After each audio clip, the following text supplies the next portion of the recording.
Hello and welcome to another episode of Sales Haven Insights. Today we're very fortunate to be joined by Martin Baines, the CEO of Martin Baines Learning Solutions Limited. Martin, how are you today? Very good, thank you. Thanks very much for inviting me along. Yeah, we're surviving. That's about the total of it right now. But yeah, I'm good, thank you. Yeah, good. And how have you been sort of coping? How have your customers been coping? Have you been speaking to many businesses at the minute? Yeah, I'm doing a hell of a lot of online networking and trying to stay as visible as I can, which is something that I'm telling to lots of people because I think, people have got a bit of a conundrum, really. The need to still get customers to buy, Hmm. but also I don't want to be coming across as inappropriate or Yeah, pushy. Not that we should ever be pushy, but especially right now with everything that's going on in the world. Can I be doing this? Can I be doing that? And absolutely, we all, business still has to run, doesn't it? We still have to sell our products and services. So it's helping people kind of in their approaches to selling to customers right yeah. now. Yeah, I think in the business world, business takes no prisoners. No. Business will always continue on. It's a bit like the COVID-19 scenario itself. You know, Yeah. we can't do anything about it, but with business, we are in control of that. So we have to figure out ways to get around that. And I've been having many conversations myself, Martin, as well, with business owners and people like yourself. And it's the same theme the whole way through. Um, Yeah. so listen, we're going to crack on. I'm going to ask you a little bit about how you got into selling. This is Mm. probably going to be an interesting story, no doubt. Crikey, yes. How long have you got? Almost 30 years of Wow. experience in corporate commercial environments. I started way back in 1990s, lots a long time ago. My very first job, 1992, there you go. I was a holiday rep on the island of Mallorca. Now I don't remember that much about it, to be I'm honest with sure. you, but that's for a different podcast. But that's when I started selling. You go holiday makers going over to the island of Mallorca, selling excursions and packages and all of that kind of stuff to enhance their holiday and obviously make revenue for the company. And I've done any number of jobs in any number of segments and sectors, should I say. I did the travel for professional golfers on the PGA Challenge Tour and the European Tour for a couple of years, which as a golfer was just amazing. Um, you know, Spending time with your heroes, essentially, who you've Yeah, grown up with. So I sold the travel packages and went with them around Europe. It sounds very glamorous, but crikey, if you think customers can complain, sit yourself next to a professional golfer who's had a bad day on the course.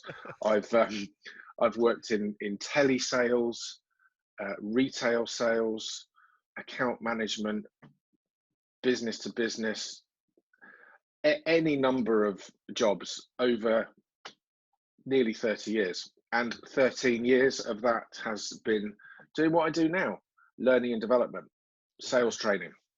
So okay. I've made all the mistakes, and trust me, plenty of times.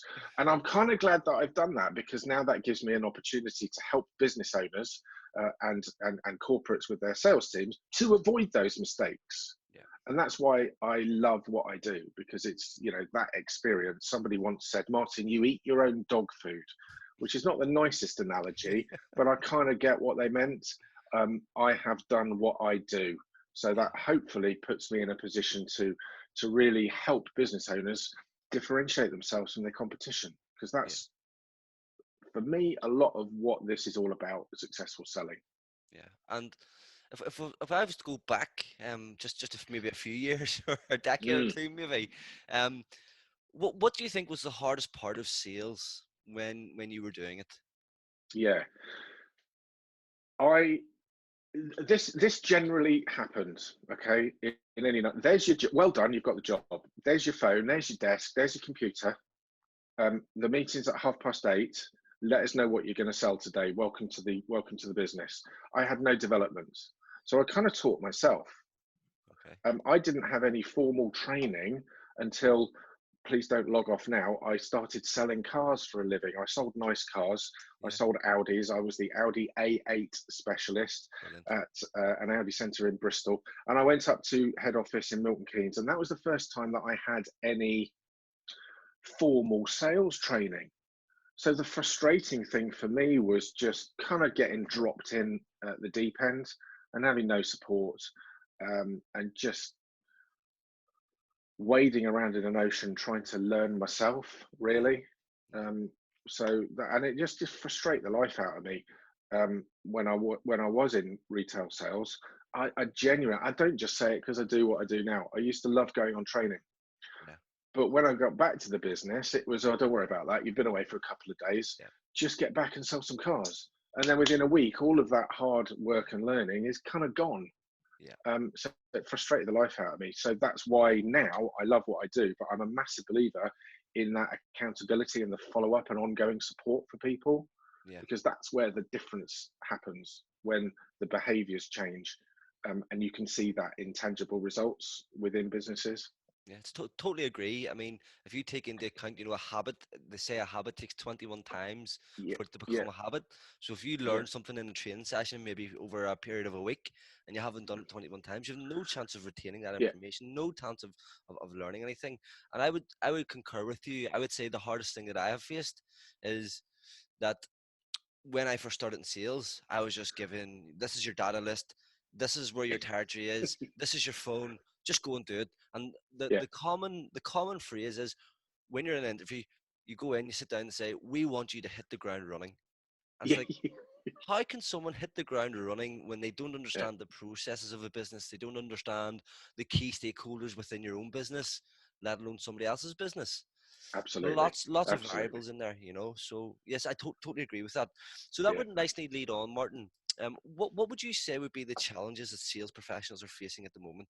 Well, not at the moment, but generally over the sort of maybe last year, because obviously with COVID now, yeah, there's new challenges. mm. So it's kind of a harder question to ask now. Yeah. In my experience, I think a lot of people, it's about confidence. And what do I mean by that? I do lots of sales talks at events. Yeah, Um, every bit, and from a business owner perspective, a lot of people, they love what they do, they love running a business, they're great at what they do. But as soon as you say you work in sales to them, they're like, no, no, no, no, no, no, I'm just a graphic designer or I'm an accountant. yeah, Everybody's in sales, yeah. but selling hasn't got the greatest reputation. You know, Terrible you think about reputation. double glazing, you think about PPI, sorry to swear, you think about, dare I say it, the dodgy second-hand car dealers. Yeah, You know, all of these perceptions are what make people think, oh my goodness, am I going to come across like that myself? And yeah. I use the line, nobody wants free gas or electricity at 8 o'clock at night because we're And sat at home, we're having dinner. When the phone rings, we're like, just get lost. it's even, And actually, for a lot of people, they don't want to come across like that.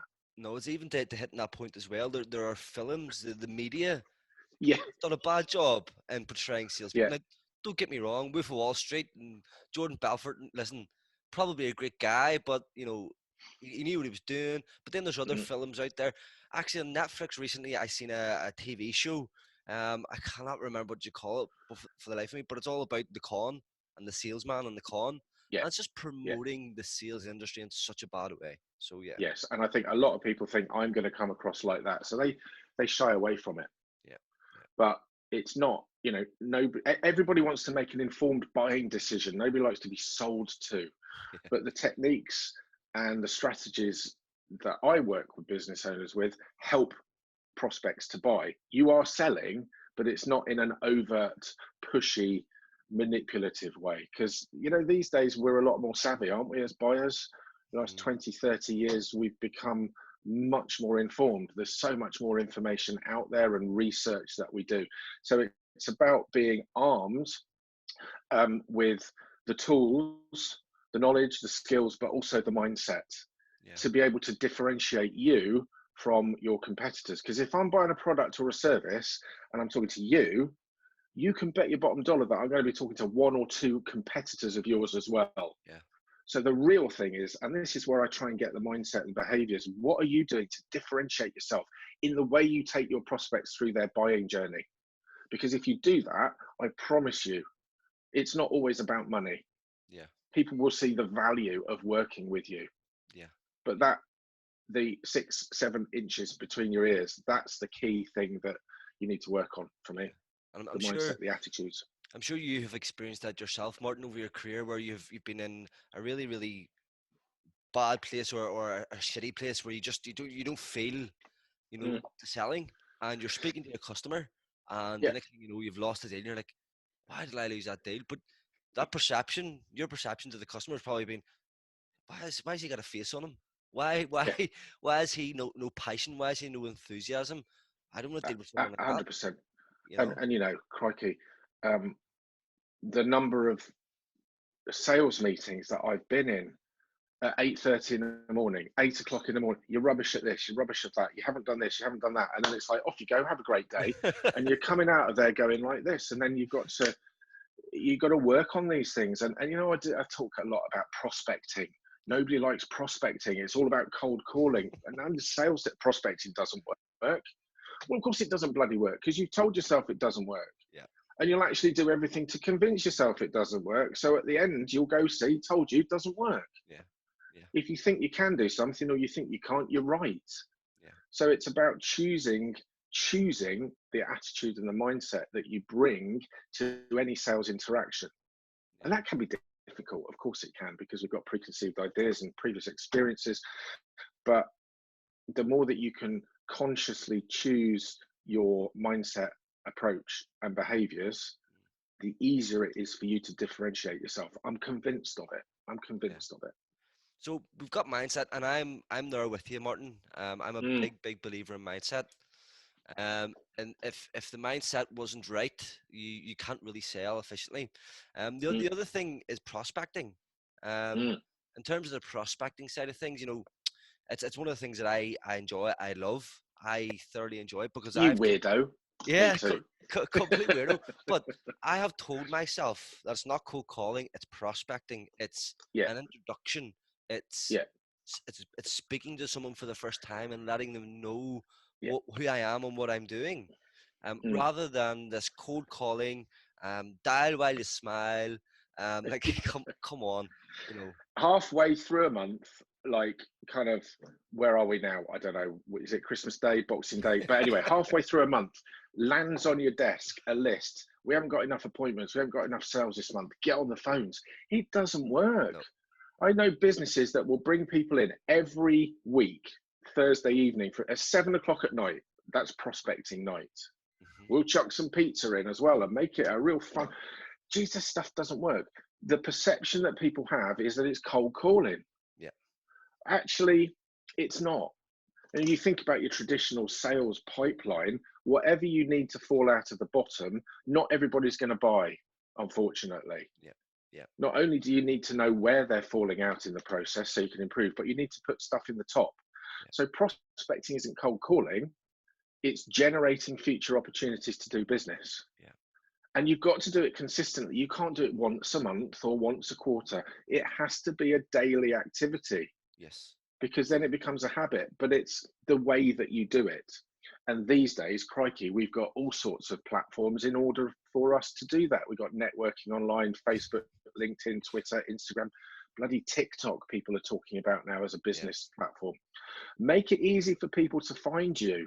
That's prospecting. You're generating future opportunities to do business. They might not buy now, but the work that you do this week may pay you back in 3, 6, 12 months, however long your sales cycle is. yeah, So again, it's a mindset thing.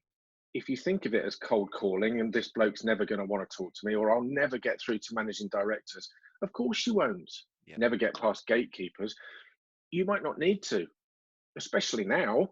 Think about some of the key decision makers in organizations. They're probably working from home, using LinkedIn more often. completely, So build a relationship. And actually, I spoke to a guy a week or so ago, runs a networking business in Bristol, which is near where I live.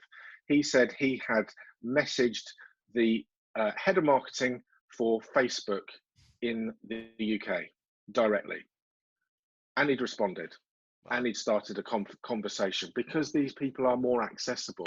Yes, you've got to do it in the right way, of course, but just this mindset of cold calling on a list, it just, no wonder people don't like it. No wonder they push back on it. It's like, Nobody wants free gas or electricity at 8 o'clock at night. Yeah, It's just this drip feed for me. yeah, yeah. I mean, the whole prospecting side of thing, very very big on it. But I'm also a big believer that the marketing should be in place as well. Yeah. Um, Yes. because yes, we say cold, but I hate the word cold calling. But you can have a warm call through Mm. marketing. Yeah. And if you have your and again, content marketing, in my opinion, is the best type of marketing. Just dropping information, with loads and loads of words and loads of information. It's just an information dump. Yeah. But if you've qualified the people in your pipeline correctly, you can provide them with the right content, which means you can have the right conversations with them. So it all flows together nicely. 100%. Would you say, are 100%. you a big believer that marketing is playing a big part in the prospecting process at the Yeah, moment? absolutely, it does. Social selling, they call it, don't they, these days? But Yeah. it's not selling. You know, I I hate in I the hate that term. in the commercial side of my business, the HR directors, the learning and development managers, the sales directors, etc. They're on LinkedIn. Yeah, So, funnily enough, I'm on LinkedIn a lot. yeah, Smaller business owners are on LinkedIn, of course they are, but I also have a presence on Facebook, Instagram, and Twitter. But it's connecting with the right people. There's a learning and development model in our world, the 70-20-10 model, which I won't go into, but I actually quite like those percentages when it comes to your content. 70% of what you post should add value to your audience. hmm hmm 20% can be an indirect invitation to find out more about what you do, and 10% can be the direct buy my stuff. Don't use those three words, yeah, but you know what I mean. Because there's nothing more annoying, is there, than when you've connected with somebody on LinkedIn and 3 nanoseconds later, you've got this war and peace of buy my stuff on an inbox. It's like going on a first date, saying hello, and then the next thing that comes out your mouth is, will you marry me?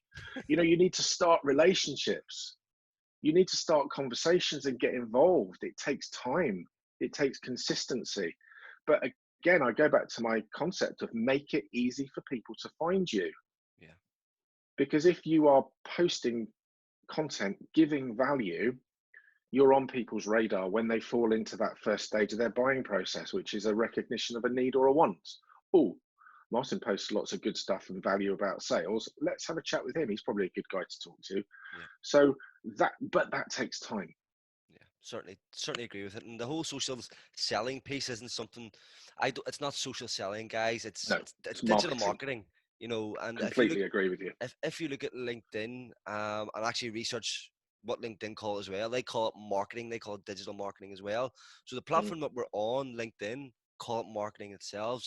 Social selling is just another term that people use or trainers might use out there to allow you to think that you're going to sell more online. yeah. So we won't get into that. It's a bit of a pet hate of mine. So moving on, I'd like to ask you your top 3 tips for sales professionals. Oh my goodness, yes. Um, Firstly, I would say definitely the mindset side of things. Okay. Choose your attitude, choose your mindset on any given day. Stephen Covey is a great business author. 7 Habits of Highly Effective People, hmm does what it says on the tin. One of the quotes that I love from Stephen Covey is 10% of life is what happens to you, 90% of life is how you respond to it. So choose your attitude, choose your mindset, because if you've got the right frame of mind, then half the battle's done. Yeah. Yeah. Completely. Secondly, for a lot of people, and it's kind of a counterbalance, isn't it? Because you'll always get more people say no in sales than say yes. Yeah. Yeah. And as human beings, we don't like rejection. We want to be liked. We like to be liked. We like to be accepted. And for quite a few people, that's a bit of a conundrum that they struggle with. What if they say no? Well, they're not saying no to you. They're saying no to something that has happened along the way. So it's the real you versus the role that you're playing in sales. Yeah.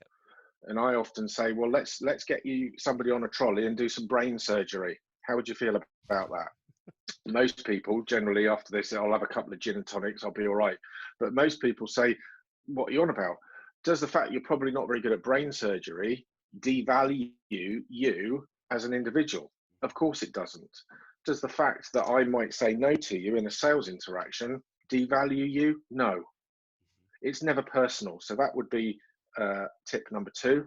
And talking of no, um, it's a Jim Rohn quote. Hmm. Some will, some won't. So what? Move on. And actually, I would encourage you, this might sound quite bizarre, I would encourage you to look for people to say no. Because I'd rather know now that you're not going to go ahead than I send you some information and you say, yeah, give me a week, give us a call. And I call you in a week and you don't answer. So I call you the next day and you don't answer. So I leave a voicemail message that you don't respond to. And then I think, well, a week later, I'll email you. And you don't email me back. And you've kind of gone into witness protection.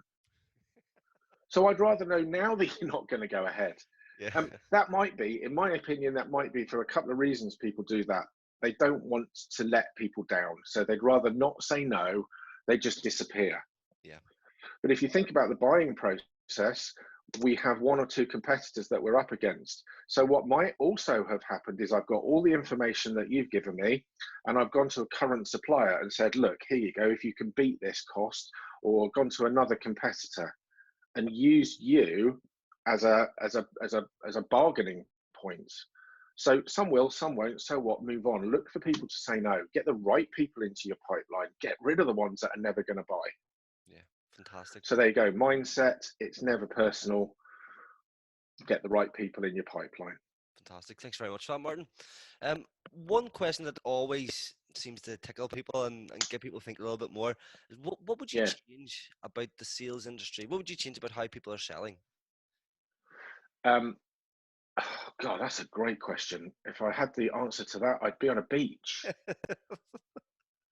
I think Is there anything that you see from no. your career, your Yeah. role? There's still lots of industries and businesses that are Jurassic Park when it comes to their approach. Okay. You know, I did some stuff with somebody working in sales, and their sales director was, you need to make 100 cold calls a day, and if you're not making 100 cold calls, make some more cold calls. Yeah.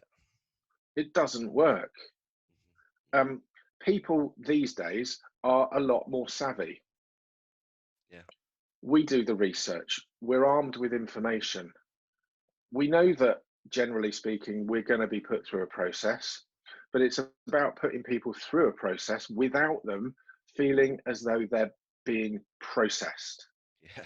Yeah.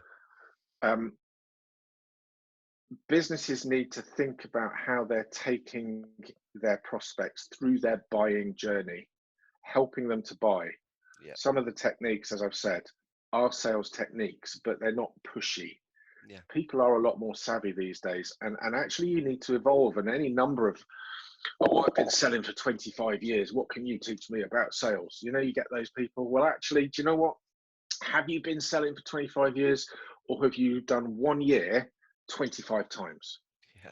and you've never developed? You've never changed because the buyers have changed. So you need to Mhm. change with the times, and you need to help your prospects to buy, stop selling to them. Yeah. I mean, it's if we take the example of IT, you know, back, we had fax machines, and orders came in through fax, and now they Yeah. come in through email or they come in Yes. through e-signatures or whatever way it might be. Mm, So if we take that, has business changed? Do businesses still use fax?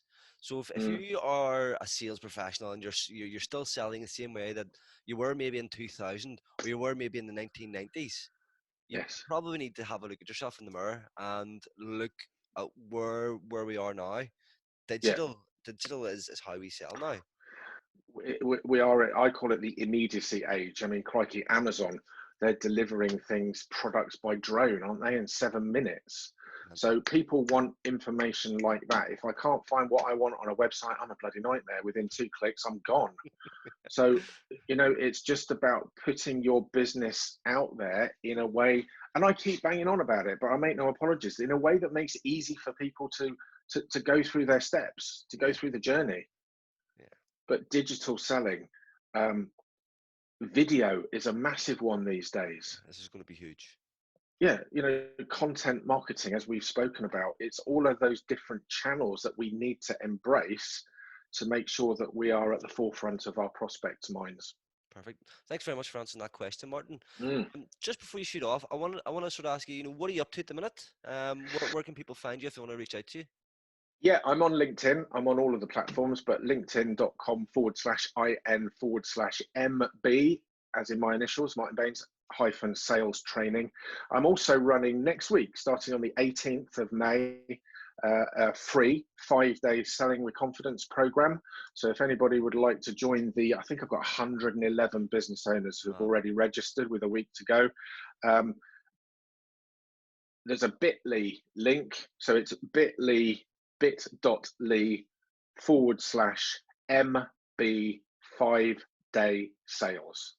That will Okay. get you through the registration process. It's going to be on that love it or loathe it platform, Facebook, but register using that link, and I'll let you in on Friday. And yeah, I'm going to be doing 5 days, getting you working on your business, but I will be there to support everybody taking place, so that they've got the foundations in place now, and absolutely as we eventually start to move through these really challenging times. So yeah, that's what I'm up to, doing lots of online stuff, lots of online talks and networking, trying to stay as visible as I can and moving my solutions online.